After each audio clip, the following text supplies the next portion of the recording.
Learning how to recognize a concussion, understanding when to remove an athlete from play, and identifying strategies to manage their symptoms throughout the recovery journey are essential components to creating a safer environment in sport. However, even though our understanding concerning the severity of concussions continues to grow, the question that many still have is how can we prevent concussions from ever happening in the first place? To find the answer to this question, we must first address the three different types of concussion prevention: primary, secondary, and tertiary.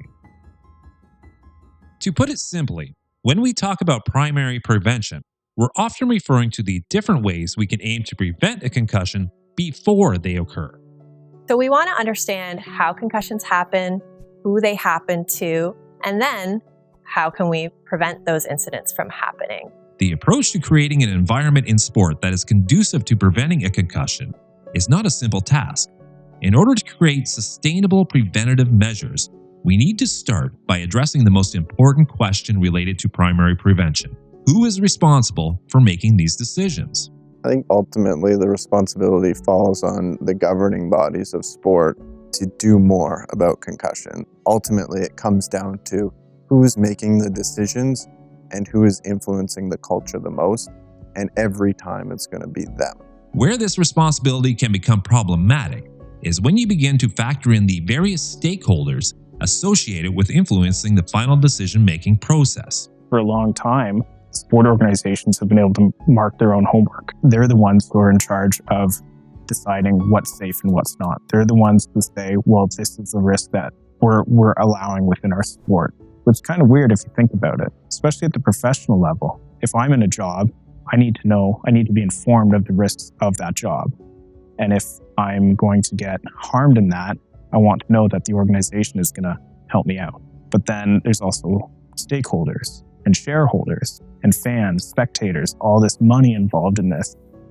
And you're saying the people who are in charge of the money also in charge of deciding the rules. Mike Jorgensen has dedicated his entire PhD to understanding the intricacies of concussion prevention, and the paradox that he illustrates here raises a number of concerns in the approaches of governing bodies to create preventative measures related to concussions in sport. There also has to be structure in leagues and sporting organizations where there is a level of accountability. And I think right now what we see in some organizations and some sporting organizations, there's accountability for some aspects that oversee the leagues, and then there's gray areas where there's not necessarily anything that the governing body can do to hold accountability in some areas. Holding governing bodies accountable can lead to immediate changes in our current policies and procedures in sport.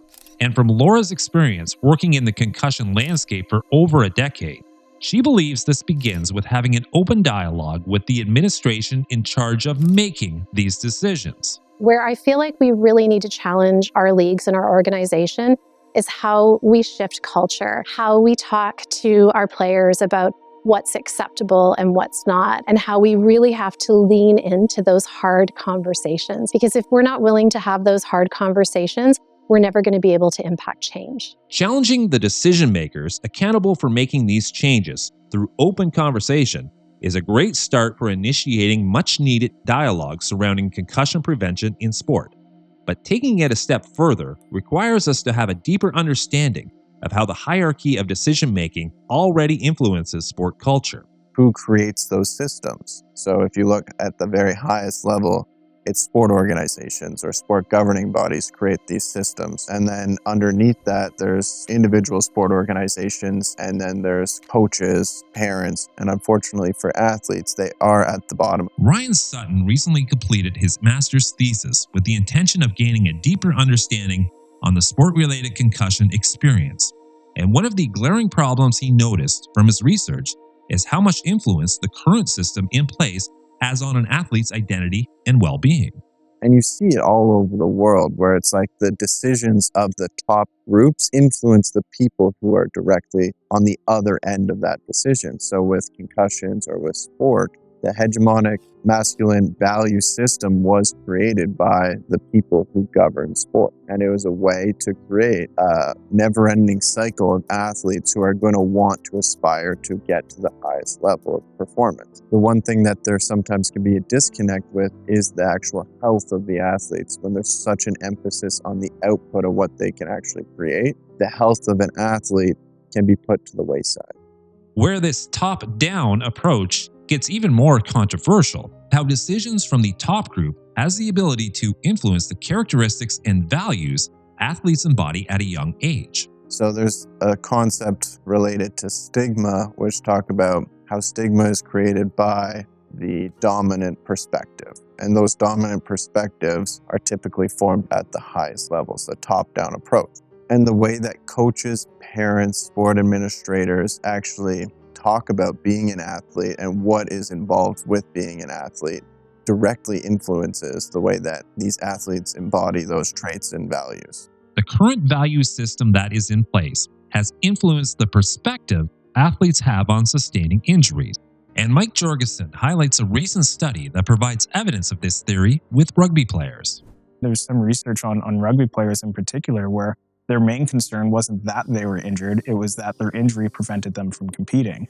Where Mike believes we can change this narrative is how we communicate the values and risks associated with participation.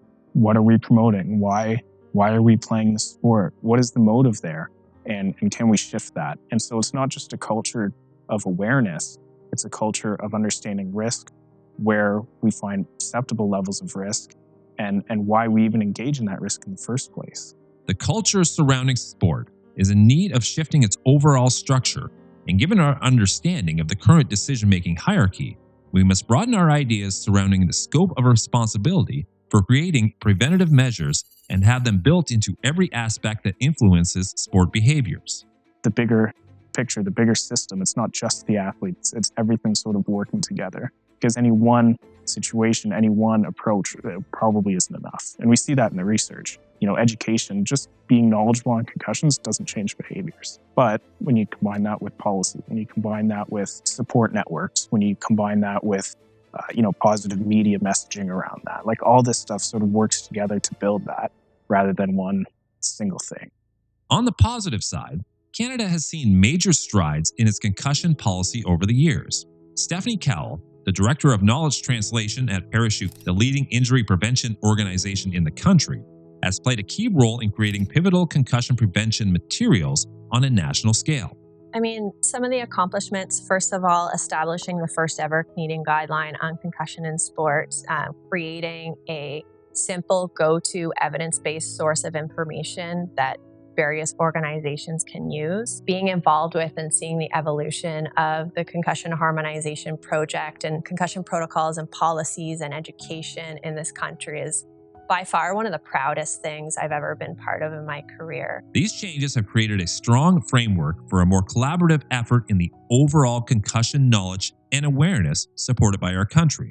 But it took key milestones for Canada to get to this point.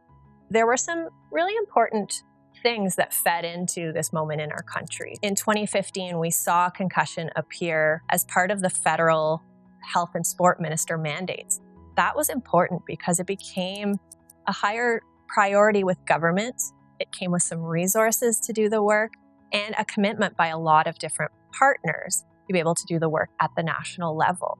This catalyst led to the funding of the Concussion Harmonization Project, which was the most significant collaborative effort towards concussions from a national level this country has ever seen. We saw over about 3 years of funded project work with the Harmonization Project. We saw more than 50 national sport organizations working on harmonized, evidence-based concussion protocols. National organizations are now required by Sport Canada to have concussion policies and protocols in place. That's a first in Canada.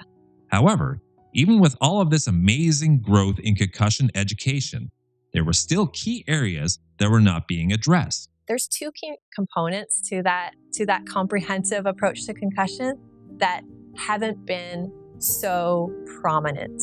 And those 2 areas are preventing the injury from happening in the first place. And the other aspect is surveillance. Not having proper surveillance in sport raises a deeper concern, as this measurement is not only essential for ensuring the safety of athletes. Injury surveillance, you can't fix what you don't measure, right? And it's really hard then at the individual level when individuals aren't reporting. But can also provide important data to help inform our decisions on future preventative measures. Having good quality data to understand what injuries are happening and how, getting context, and those two are intimately related. So we want prevention efforts to be driven by data and evidence. So building out better surveillance, having better data about what's happening to cause concussion in sport, implementing targeted prevention that addresses those causes, and then continuing to collect data and information to understand, is the prevention making a difference? It's all a cycle. Having the proper measurements in place to create this cycle that Stephanie mentions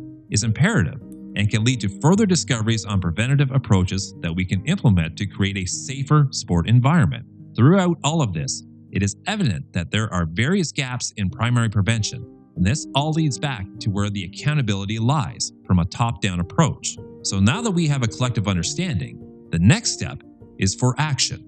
But if we really want to change our sporting culture and really prevent these injuries from happening in the first place, we have to start talking about it. I believe that there's a quote that when you know better, you do better. And I think that's where we are.